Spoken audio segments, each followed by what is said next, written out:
Welcome to the Environmental Leadership Chronicles, a podcast brought to you by the California Association of Environmental Professionals. In this episode, I'm joined by co-host Corinne Lytle-Bonine, and we feature Mikey Knab, Director of Policy at Climate Action Campaign. Mikey is a values-driven professional with over 15 years of leadership-level experience in both nonprofit organizations and for-profit companies. He's skilled at building teams, program and operation management, policy advocacy, strategic communication, and fundraising. Mikey started working as a dishwasher when he was 15 years old.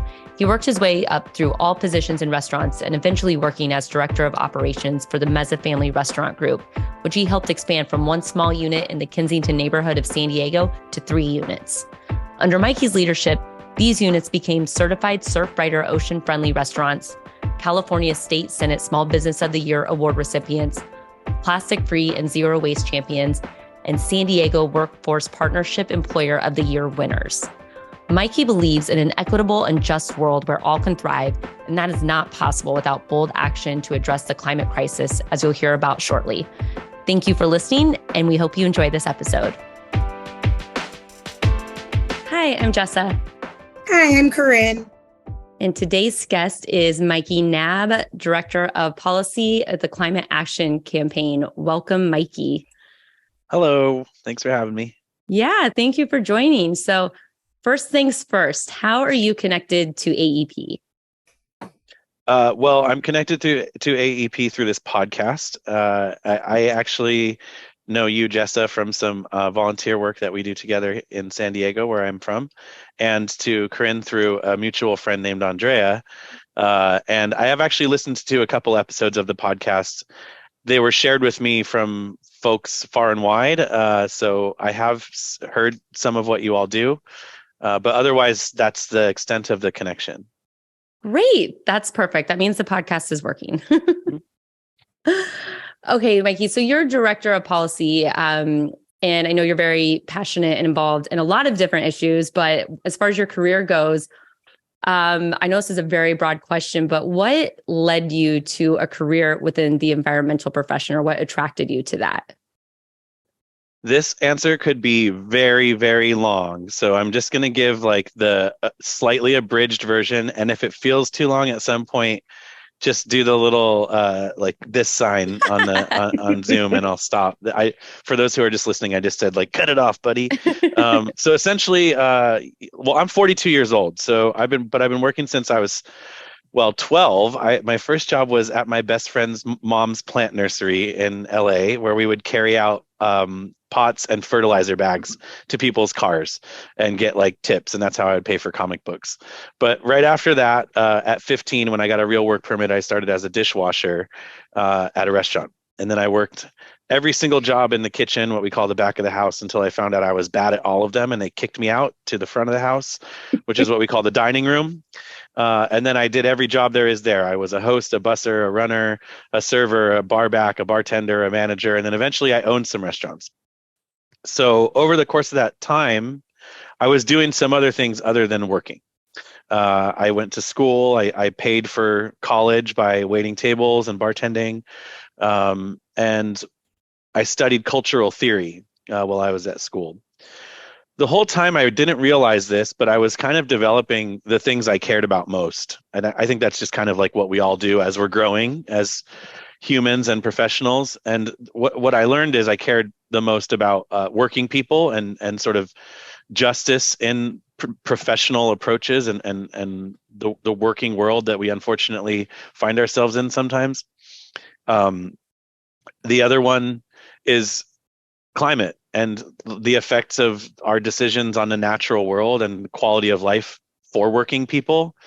And then as I got a little closer to now, like a little older and through the professional pathway a little bit more, I realized that the other one was small business. And so as a person who has run restaurants and owned a couple of restaurants,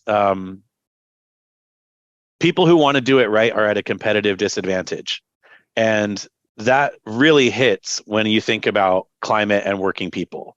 So folks who run restaurants that want to be really sustainable, and maybe they didn't study climate policy. In fact, almost none of them did. But it's hard to do it. It's expensive to do it. And it's difficult to sell something for a higher price and expect your customers to think that's worth it because they have solar on the roof. Even harder to say the dishwasher at my restaurant has healthcare, family leave, and makes a living wage, so you should pay twice as much for your sandwich as you would down the street. That's a tough one. And so as I continued working, running restaurants and sort of being an incurably curious person, I started engaging in political conversations or policy conversations or advocacy and strategy conversations about how we can solve for this competitive disadvantage problem and really move the force of business, in my case it was restaurants, to do things that are good while also doing things that help them meet their profit motive.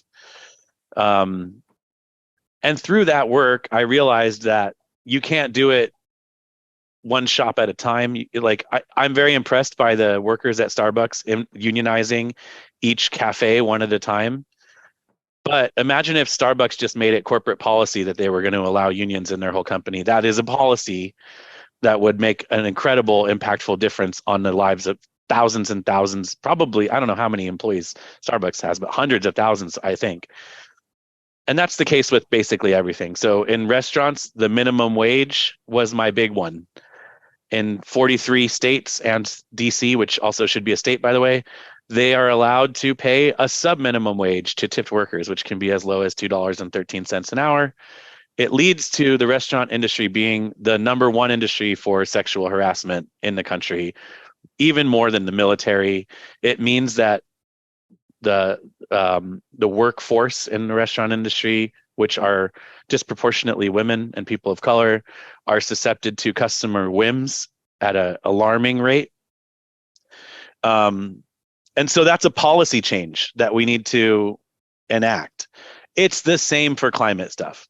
So what I realized through that business work is if I wanted to not use styrofoam takeout containers, or not throw organic waste in the landfill because that creates methane emissions and exacerbates the climate crisis, I had to find very expensive solutions to that, which once again made my menu more expensive than everyone else's.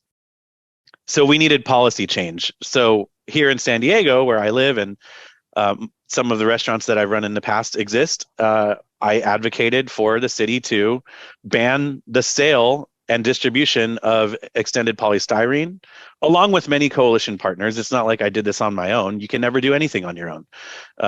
It takes a lot of people because the other side has money and our side has people. And the scales are very easy to tip with a bunch of dollars. But to keep people engaged, you have to be able to paint a vision and articulate a vision for a more equitable and enjoyable, safe, secure future. That was my abridged version because that's what led me to leaving the restaurant industry and working in policy full time, because I was doing my best as a volunteer advocate, business owner, voice of business for good, right? That's what we were trying to get across to policymakers. And I realized that even at that, it wasn't enough. And if I really wanted to make even more difference, not enough, because once again, I can't do it on my own. I can't do it. Even my organization that I work for now, we are mighty and we have a bunch of really creative, talented advocates that work here. We can't do it on our own. It's going to take a lot more people. So I took my unavoidable for comment self and went from my business life to my policy life. That happened about 2.5 years ago, and the transition was complete about a year ago. I hope that was not too long. No, I'm impressed. That was very clear, easy to follow, and succinct, given that you condensed I think you did the math for us, 30 years into maybe 5 minutes. So what can I say? A lot more, and let's find out. So so with your role now, okay, so if I'm understanding this, that you wanted to do more and you're like, well, at some point, this is a lot of time and energy, and I really want to devote my career to this. And so you got in more formally, I guess, into the profession so you could dedicate more time and energy and help drive forward these initiatives you care about. And coming from I think it's an interesting jump. I mean, obviously you have a lot of leadership experience. And when you started getting into policies, like how did you get into like promoting policy or advocating for policy? Like how did you take that step? Because I'm assuming that's eventually what led to your career now, which is, much different, I assume, than managing or running a restaurant. Yeah, it was honestly on accident. 10-ish, maybe 12 years ago, somebody asked me to be a board member of our business improvement district where my restaurant is, my former restaurant is. And so I was like, yeah, that sounds cool. I'll do that. And I was going to these meetings, and one of the nice things that happens at those meetings is, at least here in San Diego, locally elected officials will send representatives, community relation representatives from their office, to give updates to the board of the business improvement district, and to hear from members of that board, well, what would the businesses in your district like for us to focus on? That's actually, to be honest, I'll just take a second to say that is transparency and good outreach from government. And we are the beneficiaries of some pretty decent elected officials when it comes to that type of outreach here in San Diego. So I just want to say kudos to those who have committed in that way. So I just kind of got to know these people, and I was, once again, incurably curious. And as I mentioned, I studied cultural theory at school at UCSD, which is why I moved to San Diego in the first place. And by the way, hack for anybody who's like in the time where they're trying to decide what to study in college, cultural theory is pretty cool because the truth is you can study whatever you want and call it cultural theory. What I decided I wanted to study was social movements. So it was like a little like half literature and half like activism. So as I'm in these board meetings, I'm sort of like, wow, I'm a little bit like more civically engaged here. This is kind of like scratching an itch that I didn't realize was bothering me. And then it just kind of like kept going, and creating those relationships, which, by the way, is what all policy is built on, is relationships, human relationships, understanding how it affects people's lives where they are.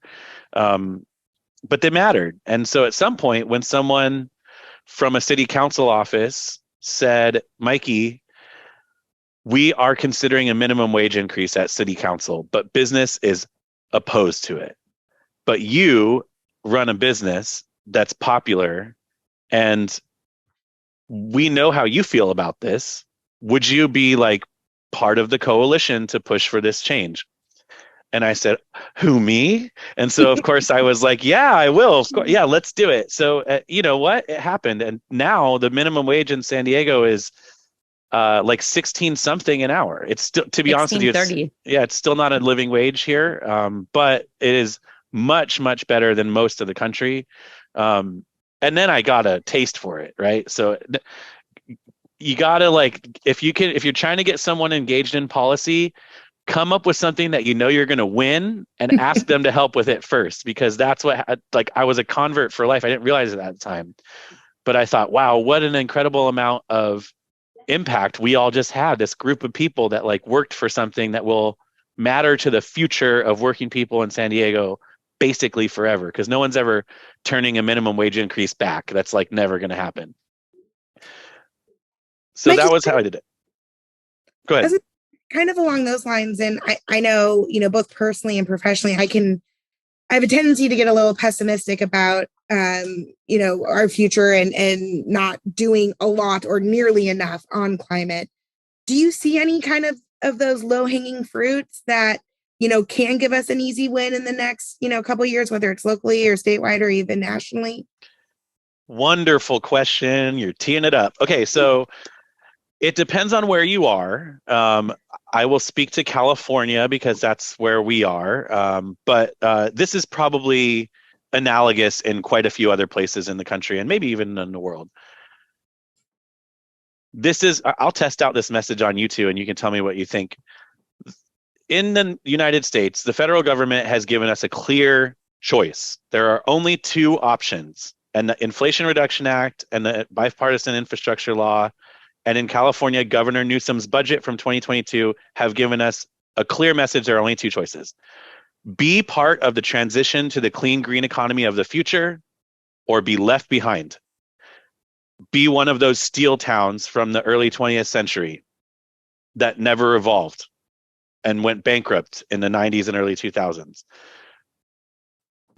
It's not the people who live in those cities' fault that happened. It is lack of vision and lack of leadership that led to them not being able to change, evolve, and adjust to an industry that was also changing.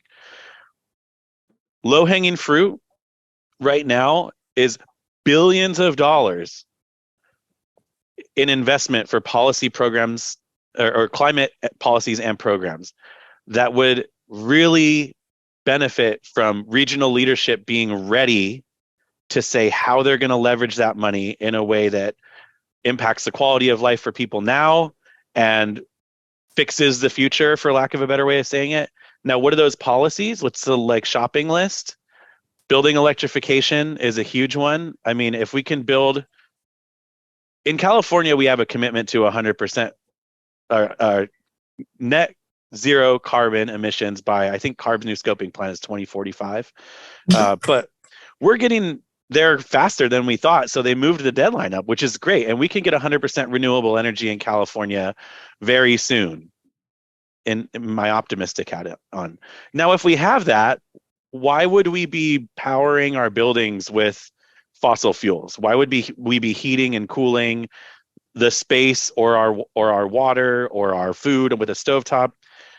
So appliance standards are one, building electrification is another, incentivizing decentralized distributed energy resources like community solar. Those are all, I think, low-hanging fruit in California right now. But it's going to take local leadership to get them over the finish line. Uncle Gavin can't do it at every city. So those are some.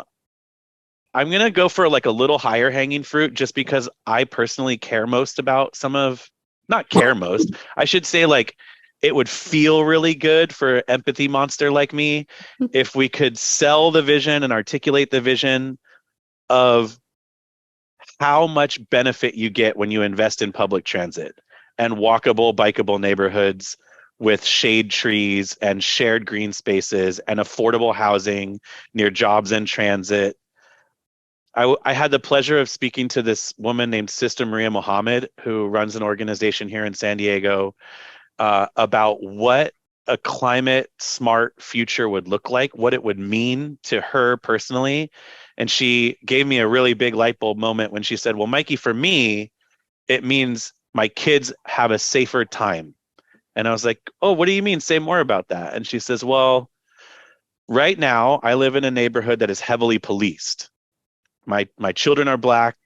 I'm worried that they will be racially profiled, and that is a danger to their life and safety.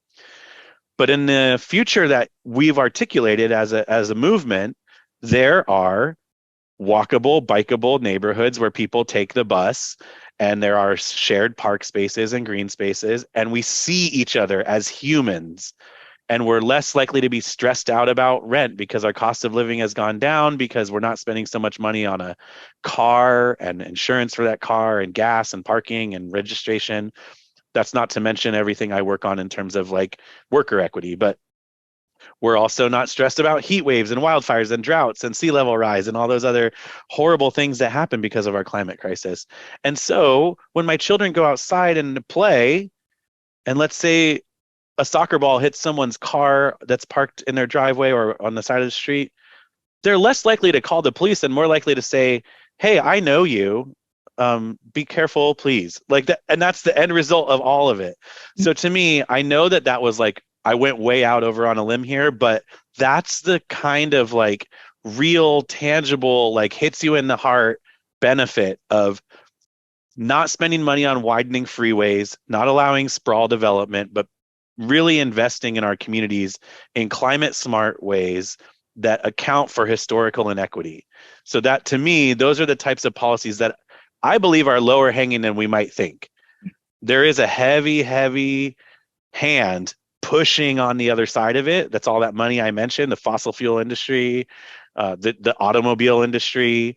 But I think people are more important than money, and we can get there if we like get the story right.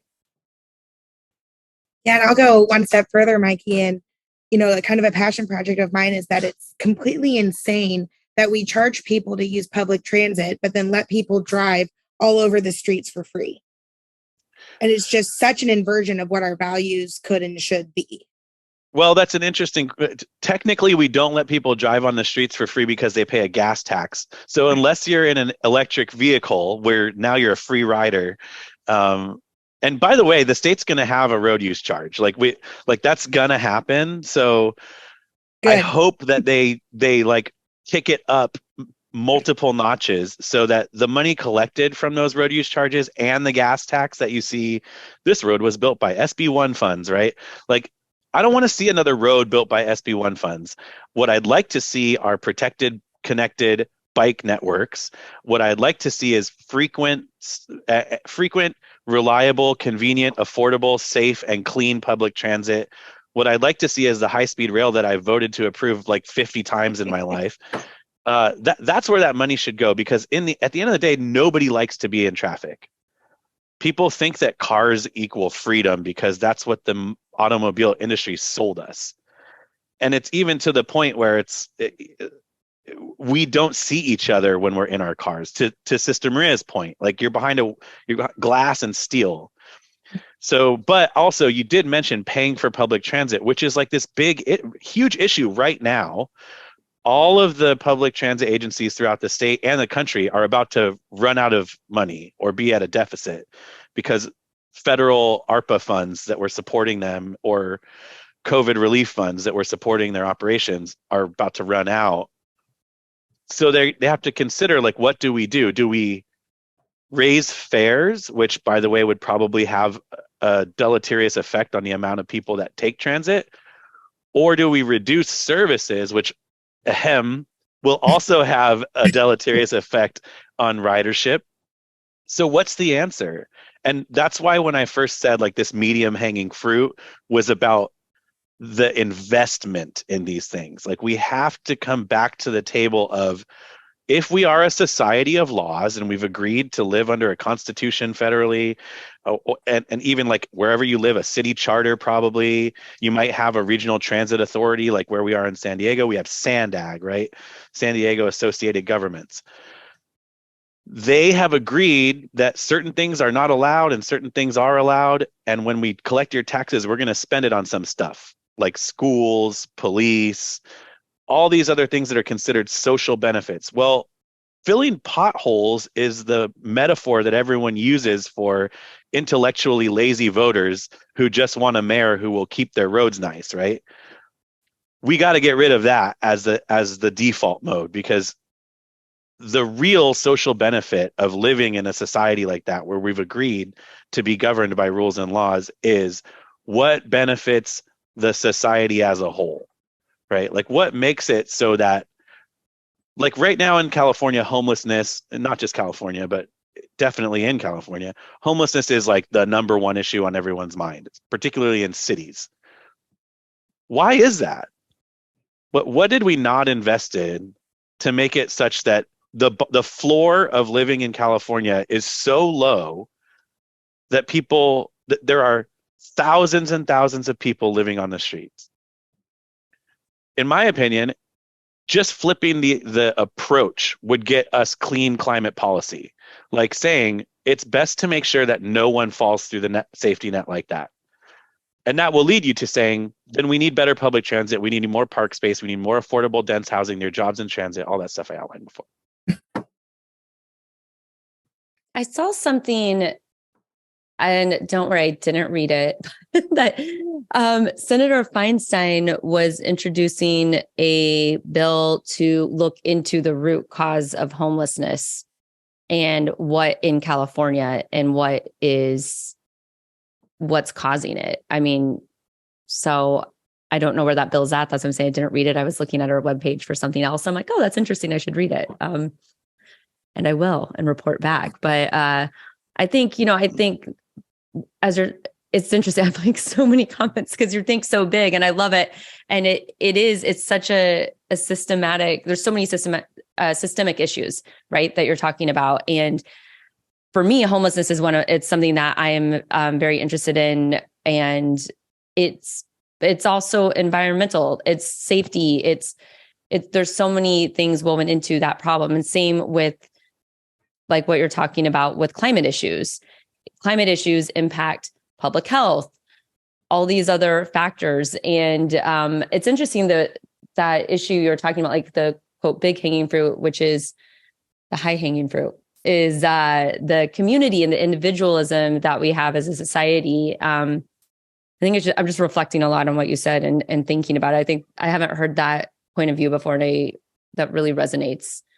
And one thing I just wanted to touch on too, that you said, we had the Secretary of Transportation for California, Tokes Omashakin, on the podcast last year. And one of the takeaways that I remember from that is he said California will not widen freeways. He's like, there's just, besides the climate factors, he's like, there's also just nowhere else to build.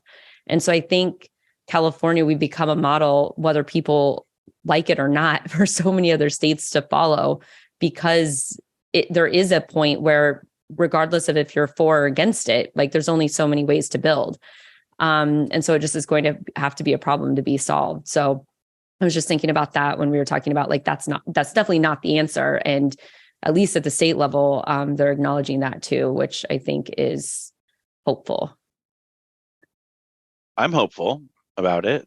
I mean, I think your listeners will be familiar with the term induced demand, which just basically means that the more freeway lanes or road lanes you build, the more people will find it the most convenient option to be on the road. So you get a benefit for the first 6 months of having an extra lane, and then suddenly all you've done is added more traffic and more greenhouse gas emissions, more air pollution. But induced demand works in the other way too. So if you build high-speed rail that's convenient, safe, fun, affordable, people will go on it. And you've seen, probably you two have seen the photos of like, this is how much space 50 people in cars take up, and this is how much space 50 people in a bus take up. And of course, it's like one bus, right? So that takes up the space of like 6 or 8 cars or whatever. Otherwise, it's 50 cars. So you're never in traffic, right? You are traffic. So if we induce the demand for public transit, for biking, walking, it will happen. I mean, I really do believe that, because I lived in England, where the transit is not perfect, but it's a lot better than where I live. I've been to Japan a bunch of times, and the transit there is incredible. And I've also been to places that don't need public transit because everything's in walking distance.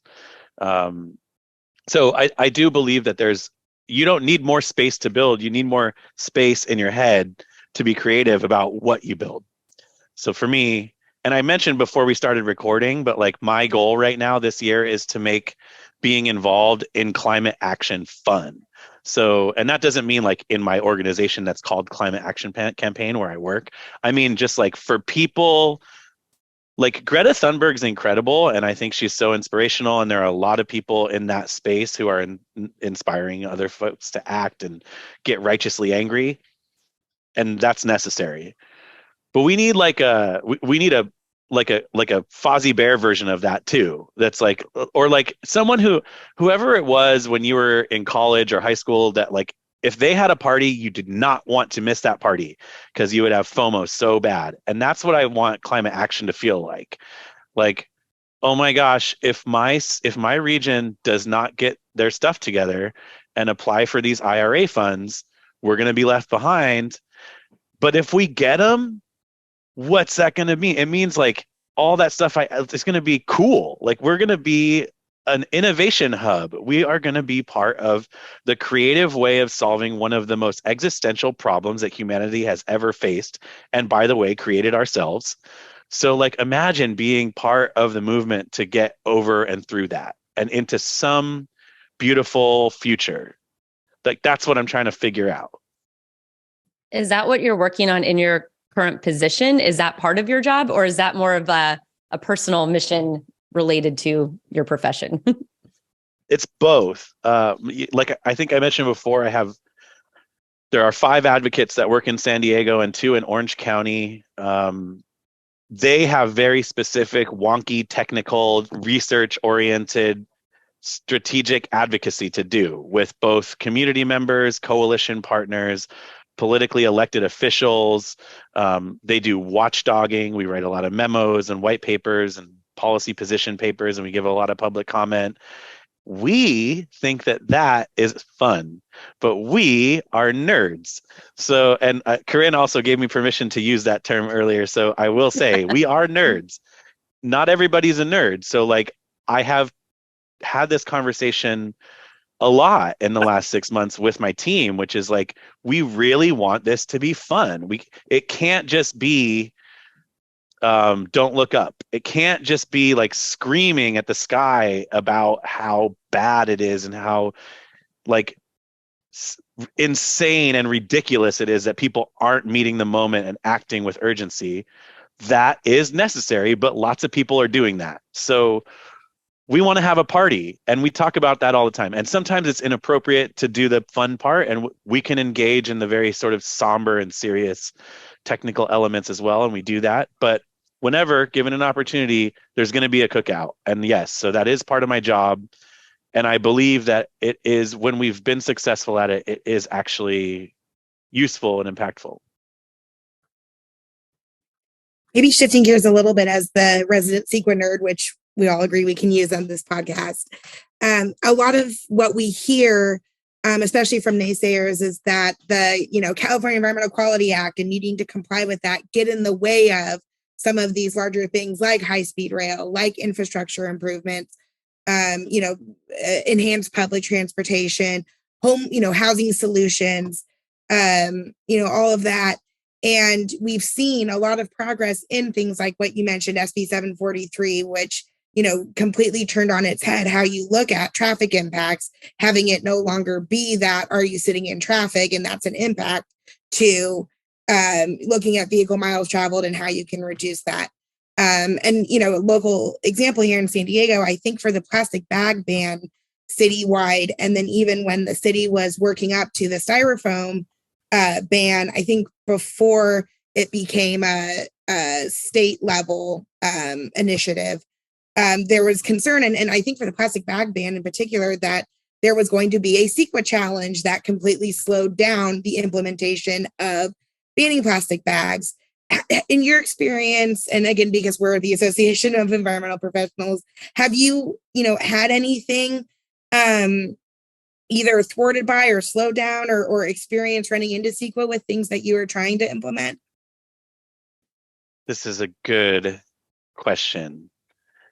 And you referred to something that has like a personal interest to me, because that styrofoam ban in San Diego, I helped make that happen when I was running restaurants.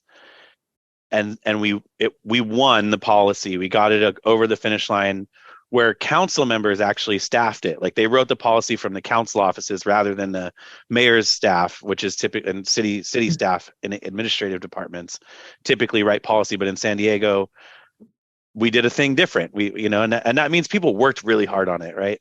We were so happy. It was my biggest win since the minimum wage thing, right? So cool. And then this really sort of boringly named organization that you wouldn't think had very much influence or power filed a CEQA challenge to the styrofoam ban, and that is the California Restaurant Association, the CRA, which is a subsidiary of the National Restaurant Association. We call them the other NRA.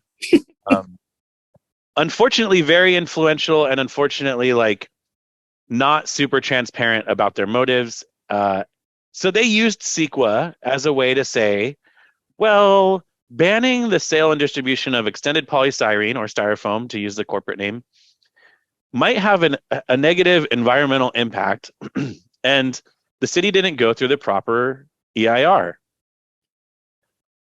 So it took another 3 years from the time the policy was adopted at the city council level to now, which like only a few weeks ago, it finally was like the EIR was finished and it was adopted and now will be implemented. So, great that it happened. Great that we found out it's actually not a bad thing for the environment to ban styrofoam. But CEQA made it really difficult to make progress happen fast. That being said, CEQA is the only and best tool that environmental advocates have to challenge bad faith actors in the state as well. And I'll just be fully transparent. Climate Action Campaign sued the city of San Diego over their recent 2022 climate action plan because we don't believe that it's CEQA qualified. So that is ongoing litigation. I can't speak too much on the details of it. That was not a decision that was made lightly. We are not the California Restaurant Association. We are not just doing this for messaging. What we want to see is really actually good climate policy implemented, not just adopted. Because what we've seen in many cases throughout the state is a lot of policies, well-intentioned policies, will get adopted. They will get a lot of recognition, headlines, and people will celebrate, rightly so, like I did when the styrofoam ban I thought was going to go into place. But then they don't get implemented, right? And they'll set goals that they go, 50%, 70%, 90% unrealized. And at that point, you're not holding yourself accountable. You don't have benchmarks and milestones on progress, which CEQA requires for a GHG mitigation cap, climate action plan for a city or a county, any jurisdiction. I'm getting long-winded again. So CEQA has its upsides because I do believe that lawsuits like the one that we filed may yield better results in terms of implementing the climate strategies that are in that cap. By the way, I think the 2022 San Diego cap is really good if implemented. So I just want to make that clear. So great, that's an upside for CEQA. There is a downside, it can be weaponized. I wish that there were ways to mitigate the opportunities for weaponization. And I don't just wish, I think there are ways to do that. And I do believe that quite a lot of very smart people are working towards that. In fact, one of the episodes of this podcast that I listened to was on that very subject. What I don't think is the right way is to repeal CEQA. I think reforming CEQA is a good and worthy exercise. And also, it is middle or low-hanging fruit. I do think there's appetite for it, but it's going to be very difficult to get it right. So it's the same thing as like NEM 3.0 at the CPUC. Well-intentioned people had arguments about equity. And then they ended up with this really terrible policy, in my opinion, terrible policy that disincentivizes rooftop and community solar and sets us like many years behind on our GHG mitigation and reduction goals. The intentions were there, but the powerful, entrenched, systemic power structure is always going to see an opportunity and try their best to take it. So in CEQA reform, we need to be very careful about what we end up with on the other side of that process. I mean, preach, you're taking me to church right now, Mikey. So Okay, woohoo! It's an Easter Monday. That's what my calendar told me. Yeah, there we go. I mean, I think that's a pretty good place to wrap up. We're about at time anyway, and mic drop. That I'm just kicking my heels back. Not literally, but I could just listening to you, and I'm just amazed. It's so incredible to hear you talk about all these different issues and how they're woven together and the impact. So if there's nothing else, if there's anything else we want to talk about before we get into the wrap up rapid five, give you the floor, but otherwise we can close out. I'm ready. Are you going to do the Ezra Klein thing and ask me 3 books I recommend? That's not it. It's 5 different questions. It's the wrap up rapid five. Oh, okay, cool. But if you have 3 books off the top of your head that you'd recommend, not only am I an avid reader, but we're actually looking at bringing an AEP book club statewide. So not to put you on the spot, but if you're offering, we will definitely take 3 recommendations. Okay, I'll try to do 3 like currently relevant and like slightly related to the things I've talked about today.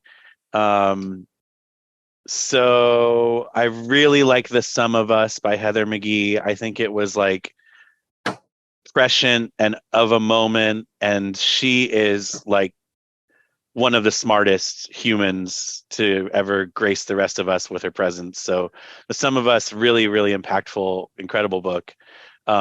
Capital in the 21st Century by Thomas Piketty is good if you're like really nerdy about economics. I am that. So like, there you go. I like that one.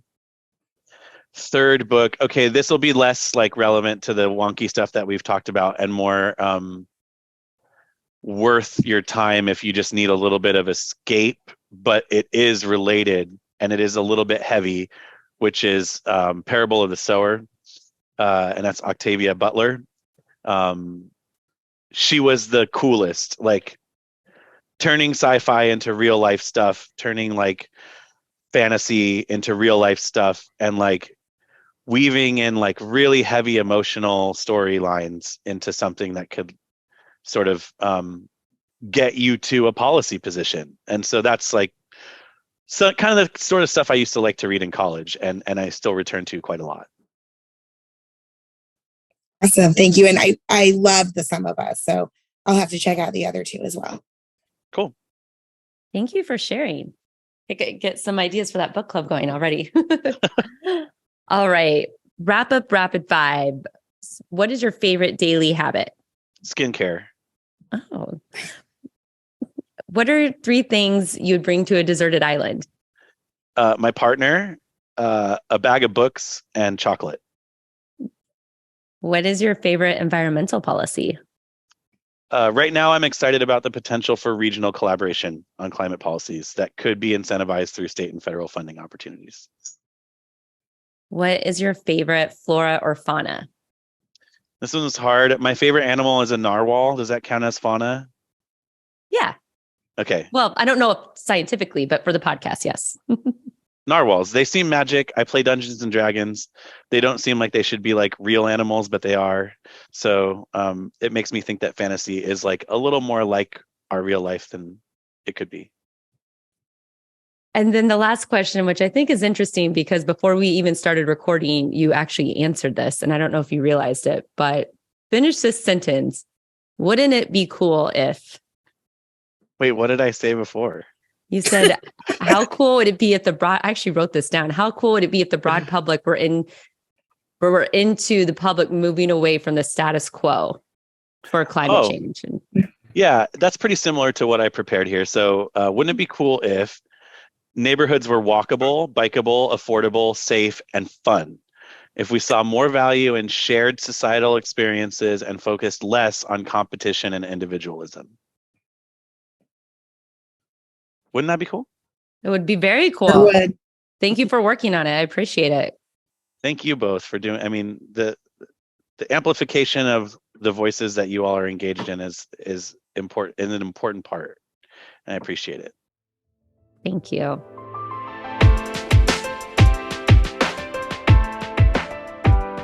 Thanks for listening. If you enjoyed this episode, please subscribe to be updated when new episodes are released and leave us a review to let us know what you think. It also really helps us to share the podcast with others who may enjoy learning about the environmental industry. If you want to submit a shout out or any feedback, please send an email or voice memo to podcast@califaep.org. The email again is podcast with an S, podcast@califaep.org.